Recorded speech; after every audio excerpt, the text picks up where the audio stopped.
Почитувани, пратеничката група на ВМРО-ДПМН ќе го подржи најавениот закон за минимална плата. ВМРО-ДПМН е партијата во чие време за прв пат се воведе овој концепт, но за разлика од сега, наместо да чекаме преговори меѓу засегнатите страни до последен момент да не се знае колкава ќе е минималната плата, во минатото минималната плата се знаеше однапред најмалку една година. Ваквата политика доведуваше до предвидливост кај стопанските субјекти на инните трошоци кои ќе ги имаат за вработените. Во оваа прилика би сакал да истакнам дека со новиот закон за минимална плата и она што е договорено, според тоа што го пренесува медиумите, државата преку собраните даноци во 2022 година ќе даде над 50 милиони евра субвенции за плати. Почитувани, ВМРО-ДПМН најавува амандманска интервенција на овој закон со цел да не се дозволи уравниловка, односно изедначување на платите и демотивација кај вработените кои имаат поголеми работни обврски и сложеност на работните места.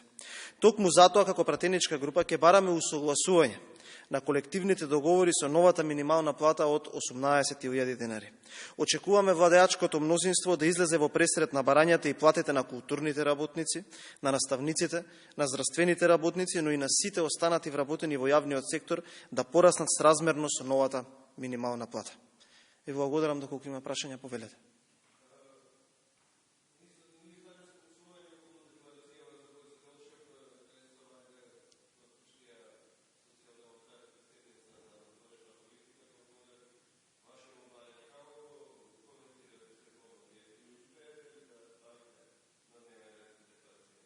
Точно на седницата на надворешни работи имавме прелог од еден од членовите да се дополни дневниот ред, со што декларацијата би се ставила како прва на дневниот ред, но на наше непријатно изненадување колегите од СДСМ и од ДУИ ја напуштија седницата.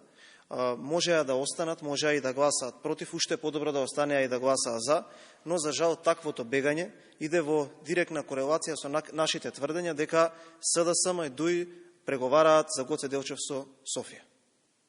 Благодарам.